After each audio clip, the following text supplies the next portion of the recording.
CCAT പ്രോഗ്രാമിലേക്ക് എല്ലാ മാന്യപ്രേക്ഷകർക്കും ഹൃദ്യമായ സ്വാഗതം. സാർവത്രിക സഭയുടെ മതബോധന ഗ്രന്ഥത്തെക്കുറിച്ച് ആഴത്തിൽ പഠിക്കുന്നതിനു വേണ്ടി തലശ്ശേരി അതിരൂപതയും ശാലോൺ ടെലിവിഷനും ചേർന്നൊരുക്കുന്ന പ്രോഗ്രാമാണ് CCAT. നമ്മുടെ ഈ പ്രോഗ്രാമിൽ ക്ലാസുകൾ നയിക്കുന്നതിനും നമ്മുടെ ചോദ്യങ്ങൾക്കും സംശയങ്ങൾക്കും ഉത്തരം നൽകുവാനുമായി എത്തിച്ചേർന്നിരിക്കുന്നത് തലശ്ശേരി അതിരൂപതയുടെ സഹായമെത്രാനും ഭാരത ദൈവശാസ്ത്ര കമ്മീഷൻ അംഗവും സീറോ മലബാർ സഭയുടെ മാധ്യമ കമ്മീഷൻ ചെയർമാനുമായ അഭിവന്ദ്യമാർ ജോസഫ് പാംബ്ലാനി പിതാവാണ്. പിതാവിനെ ഏറ്റവും സ്നേഹത്തോടുകൂടെ ഈ പ്രോഗ്രാമിലേക്ക് സ്വാഗതം ചെയ്യുന്നു. അതുപോലെ തന്നെ ചർച്ചയിൽ പങ്കെടുക്കുന്നതിനും തങ്ങളുടെ ചോദ്യങ്ങളും സംശയങ്ങളും ഉന്നയിക്കുന്നതിനുമായി ഇവിടെ എത്തിച്ചേർന്നിരിക്കുന്നത് തലശ്ശേരി അതിരൂപതയിലെ തോമാപുരം ഫൊറോനയിലെ ചട്ടമല സെൻറ് മേരീസ് തീർത്ഥാടന ദേവാലയത്തിലെ മതാധ്യാപകരും യുവജനങ്ങളുമാണ്. അവരെയും ഏറ്റവും സ്നേഹത്തോടുകൂടെ ഈ പ്രോഗ്രാമിലേക്ക് സ്വാഗതം ചെയ്യുന്നു.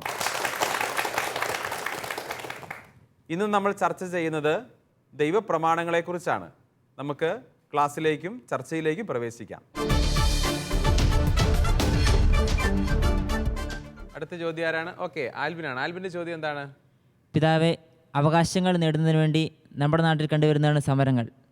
പക്ഷേ ചില ഘട്ടത്തിൽ സമരം ചെയ്യുന്ന ജനങ്ങൾ അക്രമാസക്തരാകുകയും പൊതുമുതൽ നശിപ്പിക്കുകയും ചിലപ്പോൾ മനുഷ്യജീവന് തന്നെ ഹാനികരമാക്കുകയും ചെയ്യാറുണ്ട്. ഇത് 5-ാം പ്രമാണത്തിൻ്റെ ലംഘനമാണോ? യെസ്, ആൽബിൻ ഒരു സാമൂഹിക പ്രശ്നത്തിലേക്കാണ് നമ്മുടെ ശ്രദ്ധ ക്ഷണിച്ചിരിക്കുന്നത്. ആൽബിൻ എന്നാ പഠിക്കുന്നേ? ITI. അവിടെ സമരമുണ്ടോ നിങ്ങൾ? സമരമുണ്ട്. ചെറിയ വെറുതെ അല്ല ആൽബിൻ ആ ചോദ്യം ചോദിച്ചല്ലേ. നിങ്ങളെങ്ങനെ എന്നൊക്കെ പൊതുമുതലാണ് നശിപ്പിച്ചിട്ടുള്ളത്? ITIയുടെ ജനലൊക്കെ തല്ലി പൊളിച്ചിട്ട് വേണം. അങ്ങനെ വലിയ അക്രമമായിട്ടുള്ള സമരമൊന്നും ചെയ്തിട്ടില്ല, ചെറിയ തോതിലുള്ള അക്രമമായിരുന്നു. ഓക്കെ. ഓരോരുത്തരും അവരൊക്കെ പറ്റുന്ന രീതിയിലുള്ള അക്രമം ചെയ്യുന്നു അല്ലേ? ഓക്കെ. ആൽബിൻ പറഞ്ഞത് ഈ സമരം എന്ന് പറയുന്നത് നമ്മൾ പലപ്പോഴും കാണുന്ന ഒരു വലിയ ദുരന്തമാണ്. നമ്മുടെ നാട്ടിൽ എന്തെങ്കിലും ഒരു സമരമുണ്ടായാൽ ഏത് ബാധ വന്നാലും കോഴിക്ക് കിടക്കാൻ മേലെന്ന് പറഞ്ഞതുപോലെയാണ് നമ്മുടെ നാട്ടിലെ ഏത് സമരക്കാരും കയറി തല്ലിപ്പൊളിക്കുന്ന എന്താണ്? KSRTC ബസ് അല്ലേ? ഒന്നാമത് നടുവൊടിഞ്ഞ് നീങ്ങുന്ന ഒരു പ്രസ്ഥാനമാണത്. ഏത് സമരം വന്നാലും ഇന്നാൾ ഒരിക്കൽ KSRTC ബസ്സുകാർ ഒരു ജാഥ തന്നെ നടത്തി തിരുവനന്തപുരത്ത്. ഒരു സമരത്തിൽ തല്ലിപ്പൊളിച്ച 57 ബസ്സുകൾ പുറകെ ഓടിച്ചുകൊണ്ട് അല്ലേ? നിങ്ങൾ ഓർക്കുന്നുണ്ടാവും. അതായത് എന്തോ ഒരു വലിയ പൊതുമുതൽ നഷ്ടമാണത്. നമ്മുടെ വികാരം പ്രകടിപ്പിക്കുന്ന ഇങ്ങനെയാണ്. ഒരു സമരം ചെയ്യുക എന്ന് പറഞ്ഞാൽ തലമുറകൾക്ക് വേണ്ടി ഉള്ള സമ്പാദ്യങ്ങളെ വെറുതെ നശിപ്പിച്ച് കളഞ്ഞ് സാധാരണ മനുഷ്യൻ്റെ നികുതിപ്പണം കൊണ്ട് പടുത്തുയർത്തിയ സ്ഥാപനങ്ങളും കെട്ടിടങ്ങളും അതുപോലെ വാഹനങ്ങളുമൊക്കെ തല്ലി തകർത്തുകൊണ്ടും തീയിട്ടുകൊണ്ടും സമരം നടത്തുന്ന ഒരു തെമ്മാടിത്തം, ഇന്ന് അതിൽ കുറഞ്ഞൊരു പദം അതിന് ഉപയോഗിക്കാൻ പറ്റിയല്ല. അതൊരു മര്യാദകേടിൻ്റെ അങ്ങേത്തലയാണ്. അത് നമ്മുടെ സമരങ്ങളിൽ സംഭവിക്കുന്നുണ്ട് എന്ന് ആൽബിൻ ചൂണ്ടിക്കാട്ടിയത് വളരെ പ്രസക്തമായ വിഷയമാണ്. അത് തിരുത്തപ്പെടേണ്ട കാര്യമാണ്. കാരണം പ്രതിഷേധിക്കാൻ നമുക്ക് അവകാശമുണ്ട്. പക്ഷേ പൊതുമുതൽ എന്ന് പറഞ്ഞാൽ അതെൻ്റെ വ്യക്തിപരമായ കാര്യമല്ല. ദേഷ്യം വന്ന് ഞാൻ എൻ്റെ കയ്യിലിരുന്ന പേന ഒടിച്ചു കളഞ്ഞു എന്ന് പറഞ്ഞാൽ മനസ്സിലാകും. സമരത്തിൻ്റെ ഭാഗമായി ഞാൻ പേന ഒടിച്ചു, വിദ്യാർത്ഥികൾ സംയുക്തമായി പേന ഒടിക്കൽ സമരം നടത്തി എന്ന് പറഞ്ഞാൽ ഓക്കെ. നിങ്ങൾ ഉച്ചഭക്ഷണം ബഹിഷ്കരിച്ചു എന്ന് പറഞ്ഞാലും മനസ്സിലാകും. അതേസമയം നിങ്ങൾ പൊതുമുതൽ നശിപ്പിച്ചു എന്ന് പറയുന്നത് തെറ്റാണ്. എന്ന് മാത്രമല്ല, ഈ സമരത്തിൻ്റെ ഭാഗമായി വെറുതെ വണ്ടിയെ പോകുന്ന മനുഷ്യർക്കിട്ട് കല്ലെറിയും. എത്രയോ മനുഷ്യരുടെ കണ്ണ് തകർന്നു പോയിട്ടുണ്ട് ഈ ഹർത്താലിൽ യാത്ര ചെയ്തതിൻ്റെ ഫലമായിട്ട് ഇല്ലേ? വലിയ കല്ലൊക്കെ എടുത്ത് വാഹനത്തിലേക്ക് എറിയുക. എന്തൊരു ക്രൂരതയാണത്! അത് കൊലപാതക ശ്രമമാണത്. തീർച്ചയായും അത് 5-ാം പ്രമാണത്തിൻ്റെ നഗ്നമായ ലംഘനമാണ്. ഒരു മനുഷ്യന് സഞ്ചരിക്കാനുള്ള സ്വാതന്ത്ര്യത്തെ തടസ്സപ്പെടുത്താൻ ആർക്കും അവകാശമില്ല എന്ന് ഇന്ത്യയുടെ പരമോന്നത നീതിപീഠം പറഞ്ഞിട്ടുണ്ട്. ഭരണഘടന ഉറപ്പ് നൽകുന്ന വ്യക്തി സ്വാതന്ത്ര്യത്തിൻ്റെ ലംഘനമാണ് അല്ലേ? എനിക്ക് ഈ രാജ്യത്ത് ഏത് വഴിയിലൂടെയും യാത്ര ചെയ്യാൻ, ഞാൻ ആഗ്രഹിക്കുന്ന സമയത്ത് യാത്ര ചെയ്യാൻ എനിക്ക് അവകാശമുണ്ട്. ഇന്ന് 6 മണി മുതൽ വൈകിട്ട് 6 മണി വരെയും കേരളത്തിൽ ഒരാളും റോട്ടിലിറങ്ങരുത് എന്ന് പറയുന്നതാണ് ഈ ഹർത്താൽ, എന്ന് പറയുന്നതാണ് ഈ ബന്ദ്, അതാണ് ഈ സമരം എന്ന് പറയുന്നത്, ഇല്ലേ? അതിലൂടെ പ്രത്യേകിച്ച് വാഹനമൊന്നും നശിപ്പിച്ചില്ലേ പോലും എത്രയോ മനുഷ്യരുടെ ഉപജീവന മാർഗമാണ് ഇല്ലാതാകുന്നത്. എത്രയോ കുടുംബങ്ങളാണ് അതിലൂടെ അന്ന് പട്ടിണി അനുഭവിക്കേണ്ടി വരുന്നത്. കാര്യം ശരിയാണ്, ഉദ്യോഗസ്ഥരായിട്ടുള്ള വ്യക്തികൾക്ക് അന്ന് അവധി കിട്ടും, അവരത് പല വിധത്തിൽ ആഘോഷമാക്കുന്നുണ്ടാകും. പക്ഷേ നിത്യവും കൂലിപ്പണിയെടുത്ത് ഉപജീവനം കഴിക്കുന്ന ഒരു വ്യക്തിയെ സംബന്ധിച്ച് ഈ ഹർത്താൽ കൊണ്ടുണ്ടാകുന്ന ദുരന്തം ഇത് ആഹ്വാനം ചെയ്യുന്നവർ മനസ്സിലാക്കുന്നുണ്ട്. അതുകൊണ്ട് കേവലം ഒരു ബസ്സിൻ്റെ ചില്ല് തല്ലിപ്പൊളിച്ചു എന്നത് മാത്രമല്ല, ഒരു സാധാ കുടുംബത്തിന് ഉപജീവനത്തിൻ്റെ വഴികൾ പോലും അടച്ചു കളയുന്നു ഇത്തരം ഹർത്താലുകളിലൂടെ. അതുകൊണ്ട് കോടതികൾ ആവർത്തിച്ചാവശ്യപ്പെട്ടിട്ടും ഭരണകൂടങ്ങൾ ഇതിനെതിരായി പുറംതിരിഞ്ഞ് നിൽക്കുന്നത് നീതിയുടെ നിഷേധമാണ് എന്ന് മാത്രമല്ല, അത് അവരെടുത്ത ഭരണഘടനാപരമായ പദവിയുടെ വിനിയോഗത്തിൽ വരുത്തുന്ന വീഴ്ചയും കൂടിയാണ് എന്ന് പറയാതെ നിവൃത്തിയില്ല. അതുകൊണ്ട് ഇനി ഒരു ഹർത്താൽ പോലും, പ്രത്യേകിച്ച് ഹർത്താലിൻ്റെ പേരിൽ ആരെയും വഴിയിൽ തടയുന്നതോ സഞ്ചാരം നിരോധിക്കുന്നതോ ആയ സാഹചര്യം ഉണ്ടാകാൻ പാടില്ല. എനിക്ക് വേണേൽ ജോലി ചെയ്യുകയില്ല എന്ന് പറഞ്ഞ് അന്ന് ഞാൻ വീട്ടിലിരിക്കുക, ഇന്ന പ്രസ്ഥാനക്കാർ അങ്ങനെ പലരും ചെയ്യാറുണ്ട്. ഈ ദിവസങ്ങളിൽ വെട്ടുകല്ല് പണകളിൽ ജോലി ചെയ്യുന്ന എല്ലാവരും സമരത്തിലാണ്. ഇന്നലെ ഇന്നൊക്കെ അതിൻ്റെ 1-2 നേതാക്കന്മാർ എന്നോട് പറഞ്ഞു, കണ്ണൂർ ജില്ലയിൽ അവർ സമരത്തിലാണ്. അവരാരെയും തല്ലാനും കൊല്ലാനും ഒന്നും വരുന്നില്ല, അവർ പണിയെടുക്കുന്നില്ല, അവർക്ക് പ്രതിഷേധമുള്ള ചില കാര്യങ്ങളുണ്ട്, അത് നടത്തി കിട്ടാൻ വേണ്ടി അവർ പണിമുടക്ക് സമരം. അതെല്ലാ തൊഴിലാളിയുടെ അവകാശമാണ്, അതവർ ചെയ്തോട്ടെ. പക്ഷേ ഞങ്ങൾ പണിയെടുക്കുന്നില്ല, അതുകൊണ്ട് ഈ നാട്ടിൽ ആരും പണിയെടുക്കാൻ പാടില്ല എന്ന് പറയുന്നതിനകത്ത് എന്തുണ്ട്? അതിനകത്ത് അഹന്തയുണ്ട്. അതിൽ മറ്റ് മനുഷ്യൻ്റെ അവകാശങ്ങളോടുള്ള പുച്ഛമുണ്ട്. അത് തിരുത്തപ്പെടേണ്ടത് തന്നെയാണ്. അത്തരത്തിലുള്ള പ്രവർത്തനങ്ങൾ തീർച്ചയായും ദൈവപ്രമാണത്തിൻ്റെ നഗ്നമായ ലംഘനമാണ്. അടുത്ത ചോദ്യം ആരാണ്?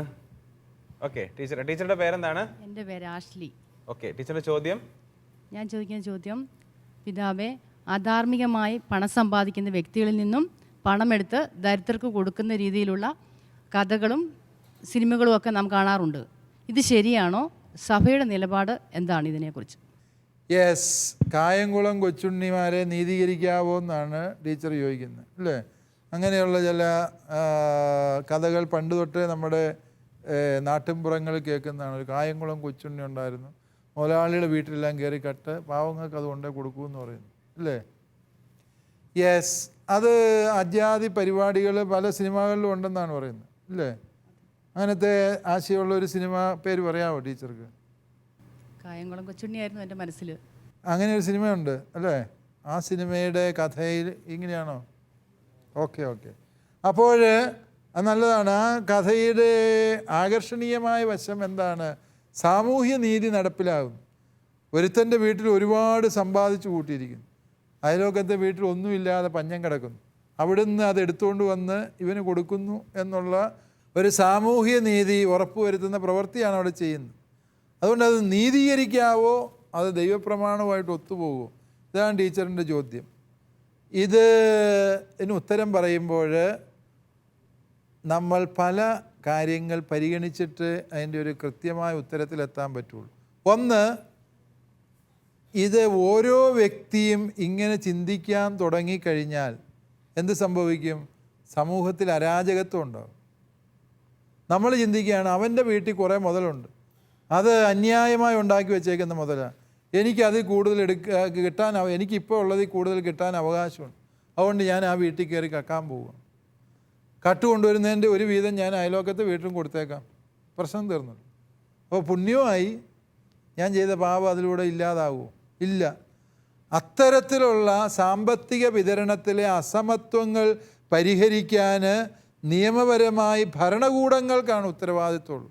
പലപ്പോഴും ഭരണകൂടങ്ങൾ തങ്ങളുടെ ഉത്തരവാദിത്വം നിർവഹിക്കാതെ വരുമ്പോൾ ജനങ്ങൾ നിയമം കയ്യിലെടുക്കുന്ന ഗതികേട് സംഭവിക്കുന്നു എന്നുള്ളതാണ് ഇവിടെ നമ്മൾ കാണുന്നത്.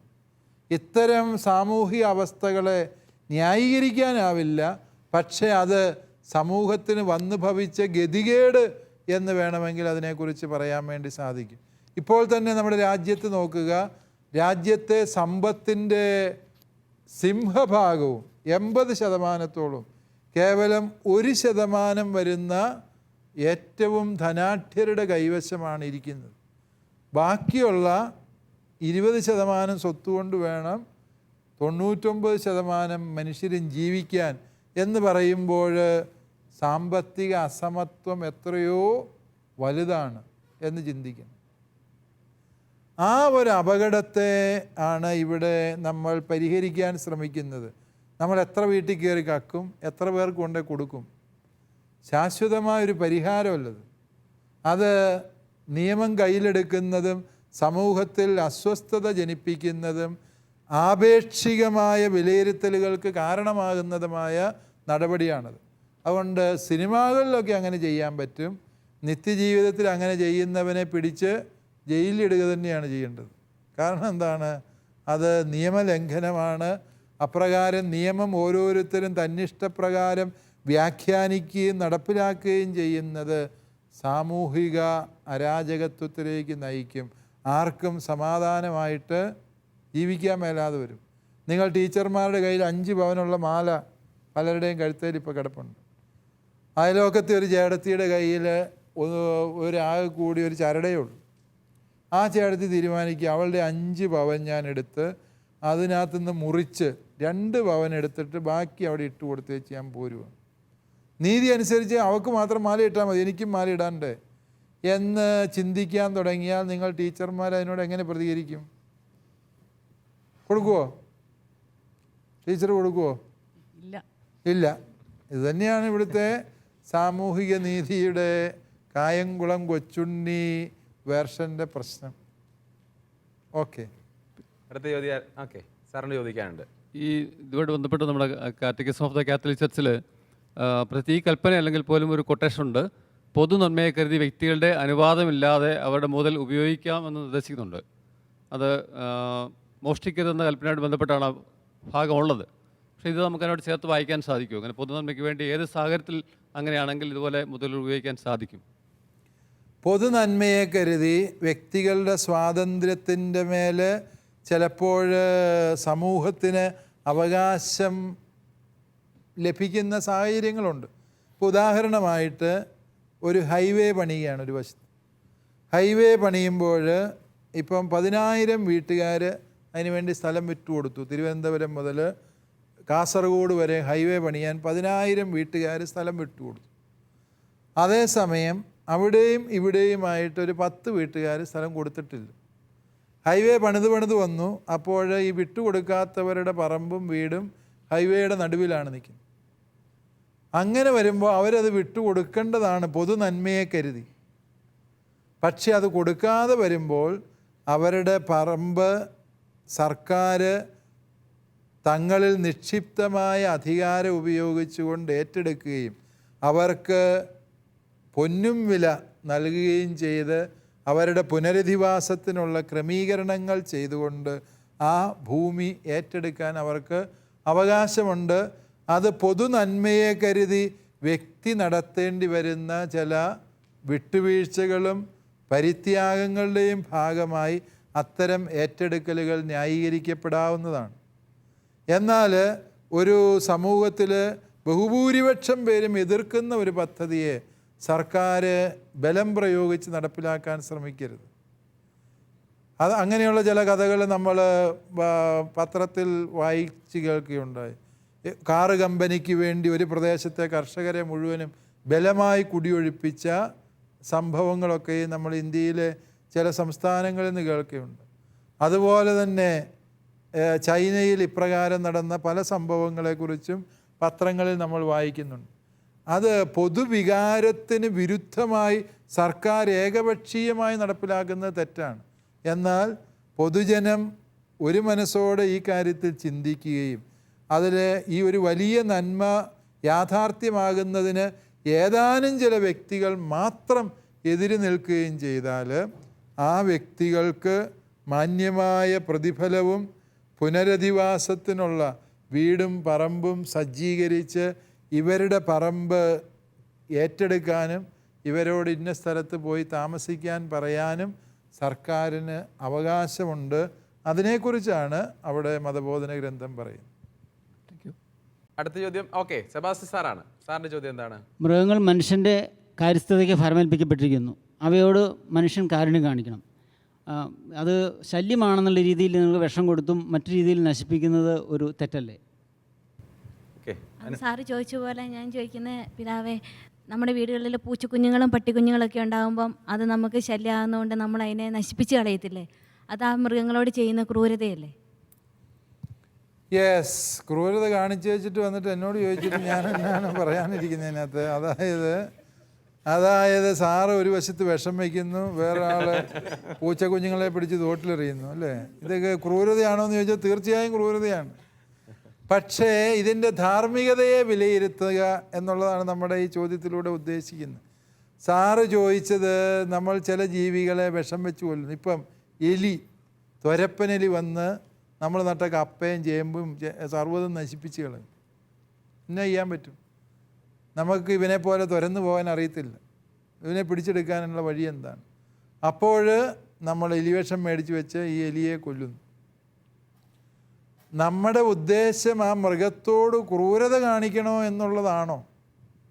അല്ല. നമ്മുടെ ഉദ്ദേശം നമ്മുടെ സ്വയം പ്രതിരോധമാണ്.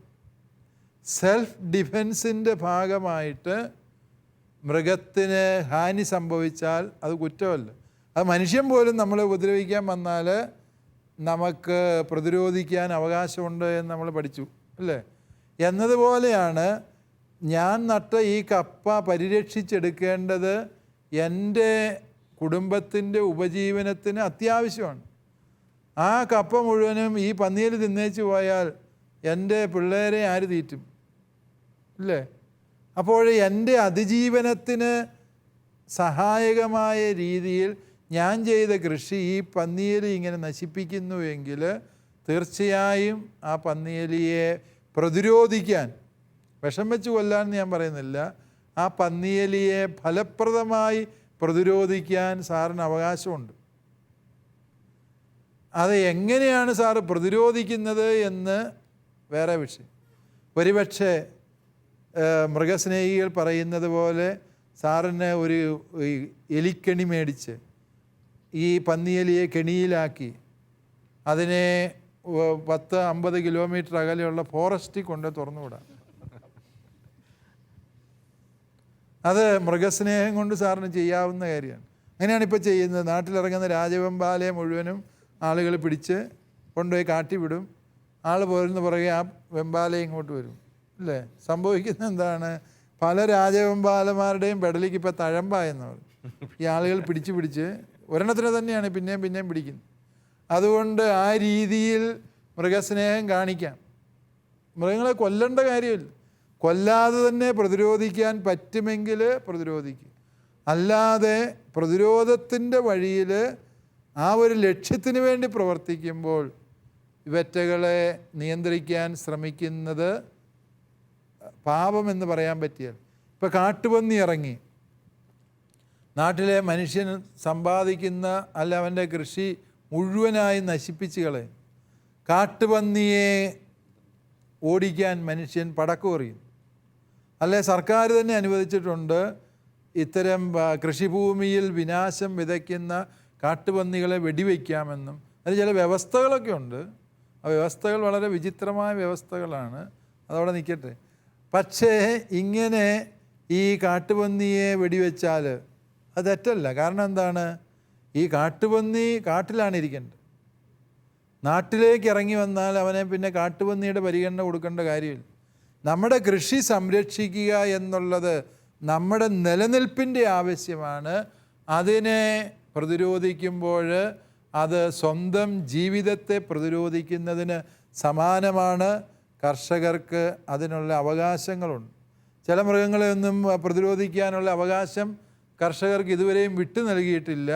അതും സർക്കാർ ഗൗരവമായിട്ട് എടുക്കേണ്ടതാണ്. ഇങ്ങനെയുള്ള വന്യമൃഗങ്ങളുടെ ഉപദ്രവങ്ങളിൽ നിന്ന് സാധാരണ മനുഷ്യനെ സംരക്ഷിക്കുക എന്നുള്ളത് സർക്കാരിൻ്റെ ഉത്തരവാദിത്വമാണ്. പലപ്പോഴും കാട്ടുമൃഗങ്ങളും മനുഷ്യരും തമ്മിലുള്ള സംഘർഷവും കാട്ടുമൃഗങ്ങൾക്ക് പരിക്കേൽക്കുന്നതുമായ സാഹചര്യങ്ങൾ ഒഴിവാക്കേണ്ടത് ഭരണകൂടത്തിൻ്റെ ഉത്തരവാദിത്വമാണ്. കാട്ടാന ഇറങ്ങാതിരിക്കാൻ വേണ്ടി ആന മതിലുണ്ടാക്കുക, അതുപോലെ സോളാർ ഫെൻസിങ് ഉണ്ടാക്കുക, അതല്ല എങ്കിൽ പഴയ റെയിൽ പാളങ്ങൾ ഉപയോഗിച്ചുകൊണ്ട് വനാതിർത്തിയിൽ വേലികൾ നിർമ്മിക്കുക. ഇങ്ങനെയുള്ള അനേകം വഴികളിലൂടെ ഈ കാട്ടുമൃഗങ്ങളെ കാട്ടിൽ ഒതുക്കി നിർത്താനുള്ള വഴികളുണ്ട്. അത് ചെയ്യേണ്ടത് ആരാണ്? സർക്കാരാണ്.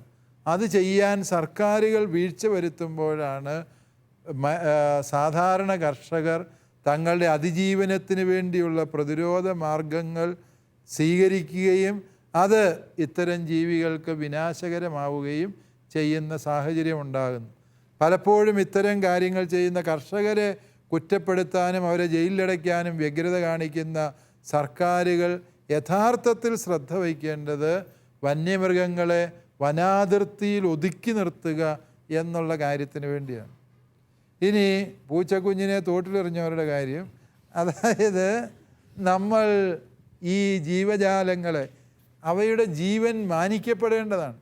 പാവം പൂച്ചക്കുഞ്ഞ് അതുണ്ടായി, ആ ഉണ്ടായ പൂച്ചക്കുഞ്ഞുങ്ങൾ നമ്മുടെ വീട്ടിൽ ആവശ്യമില്ല എന്ന് കണ്ടപ്പോൾ നമ്മൾ എന്ത് ചെയ്തു? അതിനെ ചാക്കി കെട്ടി തോട്ടിൽ വലിയ വെള്ളത്തിന് എറിഞ്ഞു വിട്ടു. അതൊക്കെ കൊടും ക്രൂരതയാണ്, ജീവജാലങ്ങളോട് കാണിക്കുന്ന ക്രൂരതയാണത്. അത് പൂച്ചയെ സ്നേഹിക്കുന്ന മനുഷ്യർ കാണും, അങ്ങനെയുള്ള മൃഗങ്ങളെ വളർത്തുന്ന സ്ഥലങ്ങൾ കാണും, അവിടെ കൊണ്ട് അതിനെ ഫലമേൽപ്പിക്കുക. ഒരു ജീവനെയും വെറുതെ വേസ്റ്റ് പോലെ വലിച്ചെറിഞ്ഞ് കളയരുത്. അത് ജീവനോടുള്ള അനാദരവാണ്, ജീവദാതാവിനോടുള്ള അനാദരവായിട്ടത് പരിഗണിക്കപ്പെടണം. അതുകൊണ്ട് പൂച്ചക്കുഞ്ഞാണേലും പട്ടിക്കുഞ്ഞാണെങ്കിലും അതിനെ വളർത്തുക, വളർത്താൻ മനസ്സുള്ളവർക്ക് അതിനെ കൈമാറുക, അതല്ലെങ്കിൽ അത്തരത്തിലുള്ള മൃഗസംരക്ഷണ വകുപ്പിനെ അത് ഭരമേൽപ്പിക്കുക. എല്ലാത്തിനെയും വലിച്ച് തോട്ടിലെറിയുന്ന ആ രീതി അവസാനിപ്പിക്കുക. ഇനി പ്രേക്ഷകരുടെ സംശയങ്ങളാണ്. ഒന്നാമതായി അയച്ചിരിക്കുന്നത് ആൻ്റണി മാളയിൽ നിന്നാണ്. അദ്ദേഹത്തിൻ്റെ ചോദ്യം ഇതാണ്. അദ്ദേഹത്തോടൊരു മതാധ്യാപകൻ പറഞ്ഞു, ദൈവം ആണുമല്ല പെണ്ണുമല്ല, ദൈവത്തിന് രൂപമില്ല, ദൈവം അരൂപിയാണ്. അങ്ങനെയെങ്കിൽ ദൈവം ഛായയിലും സാദൃശ്യത്തിലും ആദ്യത്തെ ഈ ഹൗവായെ സൃഷ്ടിച്ചു. ഇതിൻ്റെ അടിസ്ഥാനത്തിൽ ദൈവത്തിന് രൂപമില്ല എന്ന് പറയുന്നത് ശരിയാണോ? അതുപോലെ തന്നെ അതിനോട് ബന്ധപ്പെട്ട മറ്റൊരു ചോദ്യം ഇതാണ്. ജോൺസൺ കൊല്ലത്ത് നിന്ന് അയച്ചിരിക്കുന്നതാണ്. അദ്ദേഹത്തിൻ്റെ സംശയം ഇതുതന്നെ, ഇതിനോടനുബന്ധിച്ചുള്ളതാണ്. ദൈവപിതാവിനെ പലപ്പോഴും വയസ്സനായിട്ട് ചിത്രീകരിക്കുന്നു എന്നാണ്. താടിയൊക്കെയുള്ള വയസ്സനായിട്ട് ചിത്രീകരിക്കുന്നു. ഇത് ശരിയാണോ എന്നുള്ളതാണ് അദ്ദേഹത്തിൻ്റെ സംശയം. യെസ്, മനുഷ്യനെ എങ്ങനെയും സംശയിക്കാം അല്ലേ? അതുകൊണ്ട് ദൈവത്തിൻ്റെ ഒന്നാം ചോദ്യം എന്തായിരുന്നു? ദൈവം ആണാണോ പെണ്ണാണോ? അദ്ദേഹത്തിന് ആണുമല്ല പെണ്ണു രൂപമൊന്നുമില്ല എന്ന് അധ്യാപകൻ പറഞ്ഞു. പക്ഷേ ദൈവം സൃഷ്ടിച്ച ആദം ആണായിരുന്നു, അതുകൊണ്ട് ദൈവം ആണാണ്. അതുപോലെ ഛായയിലും സാദൃശ്യത്തിലുമാണ് ദൈവത്തിന്റെ. മനുഷ്യരൂപമാണോ ദൈവത്തിന്? ഓക്കെ, അതായത് ഇത് പലർക്കും ഉണ്ടാകുന്നൊരു സംശയം തന്നെയാണ്. ദൈവം ആണാണോ? ആണുങ്ങളോട് ചോദിച്ചാൽ പറയും ദൈവമാണല്ലാണ്ട് പിന്നെ ആരാണെന്ന് ആണുങ്ങളുടെ ചോദ്യം. നിങ്ങൾ ടീച്ചർമാരോട് ചോദിച്ചാലോ ദൈവം ആണാണോ? സിസ്റ്റർമാരാണെന്ന് പറഞ്ഞു, ടീച്ചർമാരോ ആണാണെന്നങ്ങ് സമ്മതിച്ചേക്കുക. ഓക്കെ ഓക്കെ, യെസ്, ദൈവം ആണാണോ പെണ്ണാണോ എന്നുള്ള ഒരു ഭേദം അവിടെ ആവശ്യമില്ല. കാരണം എന്താണ്? ദൈവം ഇതിനെല്ലാം അതീതമായ അസ്തിത്വമാണ് അല്ലേ? സ്ഥലകാല സമയ ലിംഗ വർണ്ണ ഭേദങ്ങൾക്കെല്ലാം അതീതനാണ് ദൈവം. എല്ലാ ഭേദങ്ങൾക്കും അതീതനാണ് ദൈവം. അതുകൊണ്ട് ദൈവം ആണാണോ പെണ്ണാണോ എന്നുള്ള ചർച്ച തന്നെ ഉദിക്കുന്നില്ല. പക്ഷേ ഇവിടുത്തെ സംശയം ഇതാണ്, ദൈവം തൻ്റെ ഛായയിൽ സാദൃശ്യത്തിൽ മനുഷ്യനെ സൃഷ്ടിച്ചു. അപ്പോൾ ആദം ഉണ്ടായി. ആദത്തിൻ്റെ വാരിയല്ലൂരിയാണ് പെണ്ണിനെ സൃഷ്ടിച്ചത്. അപ്പോൾ ദൈവത്തിൻ്റെ ഛായ സാദൃശ്യം എന്ന് പറഞ്ഞാൽ പുരുഷത്വമാണ്. ഇതാണ് ചോദ്യം അല്ലേ? എന്നാൽ ഇത് ബൈബിൾ ശ്രദ്ധിച്ച് വായിച്ചാൽ ഇത് അങ്ങനെയല്ല ബൈബിളിൽ പറയുന്നതെന്ന് നമുക്ക് മനസ്സിലാകും. ഉൽപ്പത്തി പുസ്തകം 1-ാം അധ്യായം 26 മുതലുള്ള വാക്യങ്ങളിൽ പറയുന്നുണ്ട്, ദൈവമായ കർത്താവ് പറഞ്ഞു, നമുക്ക് നമ്മുടെ ഛായയിലും സാദൃശ്യത്തിലും മനുഷ്യനെ സൃഷ്ടിക്കാം. ദൈവം മനുഷ്യനെ സൃഷ്ടിച്ചു, അതാണ് അടുത്ത വാക്യം. ദൈവം മനുഷ്യനെ സൃഷ്ടിച്ചു, അവിടുന്ന് അവനെ പുരുഷനും സ്ത്രീയുമായി സൃഷ്ടിച്ചു. ഇങ്ങനെയാണ് പറഞ്ഞത്. അതേസമയം ഇത് എവിടെയാണ് നമ്മൾ വായിക്കുന്നത്? പുരോഹിത വിവരണത്തിലാണ്. ഉൽപ്പത്തി 1-ാം അധ്യായത്തിൽ ഇങ്ങനെയാണ് വിവരിക്കുക. ഛായയും സാദൃശ്യവും എന്ന് പറഞ്ഞിടത്ത് ദൈവം സൃഷ്ടിച്ചത് എങ്ങനെയാണ്? പുരുഷനും സ്ത്രീയുമായിട്ടാണ് സൃഷ്ടിച്ചിരിക്കുന്നത്. ദൈവം മനുഷ്യനെ സൃഷ്ടിച്ചു, അവിടുന്ന് അവരെ പുരുഷനും സ്ത്രീയുമായി സൃഷ്ടിച്ചു. അപ്പോൾ മനുഷ്യൻ എന്ന് പറഞ്ഞതിനകത്ത് ദൈവം എന്തൊക്കെ ചേർത്തിട്ടുണ്ട്? പുരുഷത്വവും സ്ത്രീത്വവും ദൈവം ഉൾച്ചേർത്തു. അപ്പോൾ ഛായ സാദൃശ്യം എന്ന് പറയുമ്പോൾ അതിനകത്ത് എന്തുണ്ട്? പുരുഷനിലും ദൈവത്തിൻ്റെ ഛായയും സാദൃശ്യമുണ്ട്, സ്ത്രീയിലും ദൈവത്തിൻ്റെ ഛായയും സാദൃശ്യവുമുണ്ട്. അതുകൊണ്ട് ഇങ്ങനൊരു വാക്യമുള്ളത് കൊണ്ട് ദൈവം ആണാണ് എന്ന് നമുക്ക് വിധി എഴുതാൻ പറ്റില്ല എന്നുള്ളത് നമ്മൾ തിരിച്ചറിയണം. എന്നാൽ 2-ാം അധ്യായം എത്തുമ്പോൾ നമ്മൾ വായിക്കുന്നത് മറ്റൊരു സൃഷ്ടി വിവരണമാണ്. നമുക്കറിയാം 1-ാം അധ്യായം 1 മുതൽ 2-ാം അധ്യായം 4-ാം വാക്യം വരെയാണ് ഈ പുരോഹിത പാരമ്പര്യത്തിലെ വിവരണം. എന്നാൽ 2-ാം അധ്യായം 5-ാം വാക്യം മുതൽ 25-ാം വാക്യം വരെയുള്ള ആ സൃഷ്ടി വിവരണം യാഹ്വിസ്റ്റ് ഗ്രന്ഥകാരൻ്റേതാണ്. ആ ഗ്രന്ഥത്തിൽ വേറൊരു വിവരണമാണുള്ളത്. പുരുഷൻ ഉറങ്ങിക്കിടന്നപ്പോൾ അവിടെ നിന്ന് വാരിയൽ ഊരിയെടുത്തു. അവിടെ പക്ഷേ ദൈവം തൻ്റെ ഛായയിലും സാദൃശ്യത്തിലും ഈ പുരുഷനെ സൃഷ്ടിച്ചു എന്ന് പറയുന്നില്ല എന്നുകൂടി നമ്മൾ തിരിച്ചറിയണം. അതുകൊണ്ട് ഈ ബൈബിളിൻ്റെ വെളിച്ചത്തിൽ ദൈവം പുരുഷനാണ് എന്ന് തെളിയിക്കാൻ വഴികളില്ല. എന്നാൽ ദൈവം ഈ പുല്ലിംഗ രൂപത്തിലാണ് ബൈബിളിൽ ദൈവത്തെ സംബോധന ചെയ്യുന്നത് എന്നുള്ളത് സത്യമാണ്. അതൊരു പുരുഷാധിപത്യ സംസ്കാരത്തിൽ അങ്ങനെ സാധിക്കുമായിരുന്നുള്ളൂ എന്നുള്ളതാണ്. പക്ഷേ ദൈവത്തെ പുരുഷനായി മാത്രം ചിത്രീകരിക്കുമ്പോൾ ദൈവത്തിൻ്റെ സമ്പൂർണതയെ ഉൾക്കൊള്ളാൻ അതിന് കഴിയാതെ പോകുന്നു എന്നുള്ളത് നമ്മൾ തിരിച്ചറിയണം. ദൈവം ഇതല്ല ഇതാണ് എന്ന് പറയുമ്പോൾ ദൈവത്തെ നമ്മൾ മനസ്സിലാക്കുന്നതിൽ കുറവ് വരുത്തുകയാണ് ചെയ്യുന്നത്. അതുകൊണ്ട് ദൈവം എല്ലാ ഭേദങ്ങൾക്കും അതീതനാണ് എന്നുള്ള പരമ്പരാഗത വിശ്വാസം തന്നെയാണ് നമ്മൾ മുറുകെ പിടിക്കേണ്ടത് എന്നോർക്കും. ഇനി പിതാവായ ദൈവത്തെ പടുവൃദ്ധനായി ചിത്രീകരിക്കുന്നത് എന്തുകൊണ്ട്? അങ്ങനെ ചിലരങ്ങനെ ചില പള്ളികളിലൊക്കെ കാണാം. പിതാവായ ദൈവം ഏറ്റവും മണ്ടയിൽ ഇങ്ങനെ കൈവിരിച്ച് നിൽക്കും, അല്ലേ? വലിയ നീണ്ട താടിയായിട്ട്, അതുപോലെ തന്നെ നീണ്ട നരച്ച മുടിയായിട്ട് ഒക്കെ നിൽക്കും. പിതാവല്ലേ, ചില സീനിയർ ഇരിക്കട്ടെ എന്ന് വിചാരിച്ച് അങ്ങ് ചെയ്യുന്നതാണ്. കാരണം ആ പിതാവ് നിത്യതയിലേ ഉള്ളവനാണ്. അതാണ് ആ പിതാവിനെ വൃദ്ധനാക്കി ചിത്രീകരിക്കുന്നതിൻ്റെ കാരണം. എന്നാലും ഊന്നുപടിയും പിടിച്ച് കിളവനായ വൃദ്ധനെ അല്ല, താടിയും മുടിയൊക്കെ നരച്ചെങ്കിലും ആൾ നല്ല സ്മാർട്ടായ പിതാവിനെയാണ് അവിടെ പടങ്ങളിൽ വരച്ചു വെക്കുന്നത്. അപ്പോൾ പിതാവിൻ്റെ നിത്യതയെ സൂചിപ്പിക്കുന്നതാണത്. പക്ഷെ നമുക്കറിയാം പിതാവായ ദൈവത്തിന് പ്രായമില്ല, അല്ലേ? പിതാവായ ദൈവം കാലത്തിന് അതീതനാണ്, അവൻ നിത്യനാണ്. അതുകൊണ്ട് തന്നെ ദൈവത്തിൽ ഒരു മാറ്റവും ഇല്ല. ദൈവത്തിന് താടിയില്ല, ഇനി ഉണ്ടേ തന്നെ അതൊരിക്കലും നരയ്ക്കുകയോ ഇല്ല. ദൈവത്തിന് മുടിയില്ല, ഇനി ഉണ്ടേ തന്നെ അതിന് നീളം കൂടുകയോ അത് നരയ്ക്കുകയോ ചെയ്യുകയോ ഇല്ല. കാരണം എന്താ? അവിടുന്ന് നിത്യനാണ്, അവിടുത്തെയിൽ മാറ്റമില്ല. അതുകൊണ്ട് നമ്മൾ മനുഷ്യന് മനസ്സിലാകുന്ന ഭാഷയിൽ പിതാവായ ദൈവത്തെ കുറേ പ്രായമായ ഒരു വ്യക്തിയായി ചിത്രീകരിക്കുന്നത് ദൈവത്തിൻ്റെ പിതൃത്വത്തോട് കാണിക്കുന്ന ഒരു ആദരവ് എന്ന് മാത്രം അതിനെ മനസ്സിലാക്കിയാൽ മതി. ദൈവമായ കർത്താവ് ഒരിക്കലും വൃദ്ധനല്ല, അവിടുത്തേക്ക് വൃദ്ധനാകാൻ കഴിയുകയുമില്ല. താങ്ക് യു രമേശ് പിതാവേ. ദൈവപ്രമാണങ്ങളെക്കുറിച്ചുള്ള ചർച്ച ഇവിടെ അവസാനിക്കുന്നില്ല. അടുത്ത എപ്പിസോഡിൽ വീണ്ടും കാണുന്നതുവരെ നന്ദി, നമസ്കാരം.